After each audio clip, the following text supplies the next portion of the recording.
was a perfect weekend for a camping trip, or so they thought. A group of 5 friends, Emma, Jack, Sarah, Liam, and Chloe, had planned this excursion for months. Crescent Cove was a secluded beach, miles away from the nearest town, known for its pristine beauty and tranquil waters. The friends were eager for a weekend of relaxation and adventure, unaware of the terror that awaited them. They arrived in the late afternoon, the setting sun casting an orange glow over the ocean. The beach was deserted, just as they had hoped. They quickly set up their tents near a cluster of rocks that provided some shelter from the sea breeze. Jack started a fire, while Emma and Sarah unpacked the food and supplies. Liam and Chloe explored the immediate area, marveling at the untouched beauty of the cove. As night fell, the group gathered around the campfire, roasting marshmallows and sharing stories. The crackling fire and the sound of the waves created a comforting ambience. However, as the night grew darker, an unsettling feeling began to creep in. "I heard this place is haunted," Jack said, breaking the peaceful silence. The group laughed, dismissing his comment as an attempt to scare them. "Haunted by what? Ghost crabs?" Liam joked, causing another round of laughter. "No, seriously," Jack continued. "They say a shipwreck happened here centuries ago. The sailors' spirits are said to roam the beach at night, looking for a way home." Emma rolled her eyes. "Come on, Jack, don't try to freak us out, let's just enjoy the night." They continued their evening, but Jack's story lingered in their minds. As they settled into their tents, the wind began to howl, and the waves crashed louder against the shore. Emma couldn't shake the feeling that they were not alone. The wind outside the tents grew stronger, and the temperature dropped, making it difficult for the friends to sleep. Emma tossed and turned, the sound of the waves now seeming more menacing than soothing. She finally drifted off to sleep, only to be awakened by a distant, eerie wailing sound. "Did you hear that?" Emma whispered, nudging Sarah, who was sleeping beside her. Sarah groggily opened her eyes. "Hear what?" "That sound, it sounded like someone crying." Sarah listened for a moment but heard nothing unusual. "It's just the wind, Emma. Go back to sleep." Emma tried to convince herself that Sarah was right, but the unease in her stomach wouldn't fade. She lay there, wide awake, listening intently. After what felt like hours, she finally heard it again. A soft, mournful wail carried by the wind. This time it was closer. Emma sat up and peeked out of the tent. The beach was bathed in the pale light of the moon, and the rocks cast long, eerie shadows. She saw nothing out of the ordinary, but the feeling of being watched was overwhelming. In the other tent, Jack and Liam were also awake. "Did you hear that?" Jack whispered. "Yeah," Liam replied, his voice tense. "It sounded like crying." Jack grabbed a flashlight. "Let's check it out." The two emerged from their tent and scanned the beach with the flashlight. The beam of light cut through the darkness but revealed nothing unusual. They walked towards the water, the sand cold beneath their feet. "Hello?" Jack called out. "Is anyone there?" There was no response, just the relentless sound of the waves and the wind. They stood there for a moment, feeling foolish, before heading back to their tents. As they walked back, they both noticed something strange. Their footsteps, clearly visible in the sand, were joined by another set of prints leading towards the water.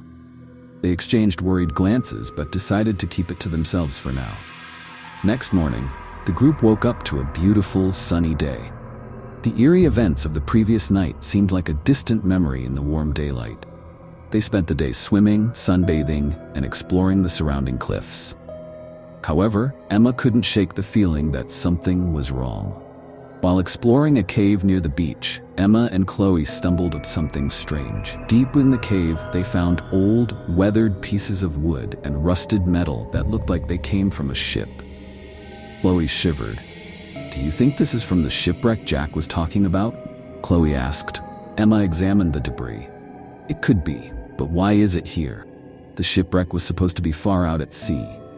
They decided to head back to camp and tell the others.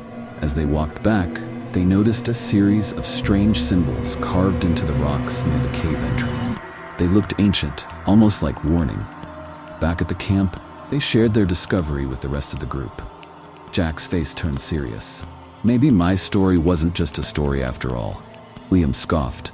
"Come on, man, it's just old junk. We're here to have fun, not scare ourselves with ghost stories." But Emma couldn't let it go. I think we should leave. Something about this place feels off." The group dismissed her concerns, eager to continue their vacation. They spent the rest of the day trying to ignore the growing sense of dread that had settled over them. As night fell once again, the group gathered around the campfire. The atmosphere was tense, and the conversation was sparse. The eerie wailing from the previous night echoed in their minds, even if they didn't want to admit it. Suddenly, the fire flickered and died, plunging them into darkness. Jack cursed and tried to relight it, but the matches wouldn't catch. The wind picked up, howling through the rocks like a banshee.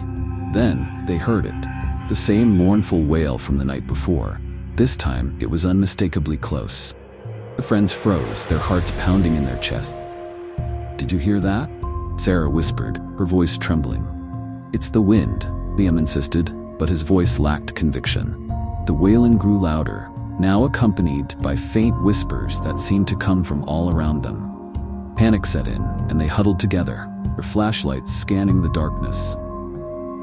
Suddenly, the whispers stopped, and the beach fell silent. Friends held their breath, waiting for something to happen. Then, out of the corner of their eyes, they saw them. Ghostly figures emerging from the water, their translucent bodies glowing faintly in the moonlight. The figures moved towards the group, their faces twisted in anguish. Friends backed away. The ghosts continued to advance, their whispers growing louder and more desperate. "Leave this place," a voice echoed through the air, sending chills down their spines. The friends turned and ran, their flashlights bobbing wildly as they sprinted towards the safety of their tents. But the ghosts followed, their mournful cries filling the night. Inside their tents, the friends huddled together, their hearts pounding with fear. The whispers and wails continued outside, growing louder and more insistent. Emma clutched her flashlight, her mind racing. "We need to leave," she said, her voice shaking. "We can't stay here." "But how?" Jack asked. "It's too dark to navigate the cliffs, and we can't risk getting lost." Emma thought for a moment. "We need to find out what they want. Maybe if we understand why they're haunting this place, we can help them, and they'll leave us alone." Reluctantly, the group agreed. They emerged from their tents and made their way back to the cave, hoping to find more clues about the spirits that haunted Crescent Cove.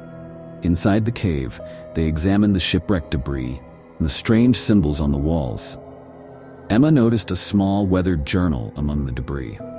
She picked it up and carefully opened it, revealing pages filled with cramped handwriting. The journal belonged to Captain Thomas Hale, commander of the ill-fated ship that had wrecked at Crescent Cove centuries ago. The entries detailed their final days, describing a terrible storm that had driven them to the shore. The captain and his crew had tried to seek refuge in the cave. One by one, they succumbed to injuries and illness. The final entry was a plea for forgiveness and a desperate hope. Their souls find peace.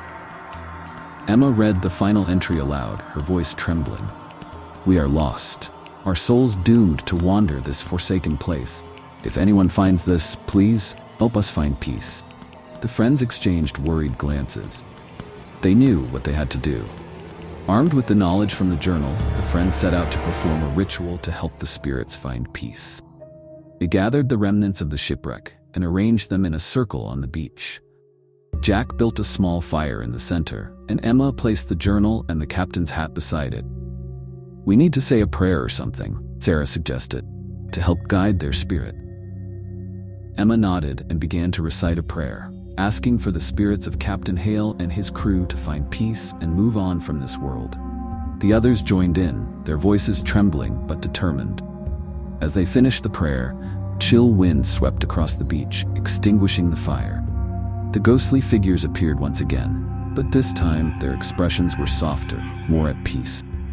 "Thank you," a voice whispered, and the figures began to fade, dissolving into the night. The friends watched in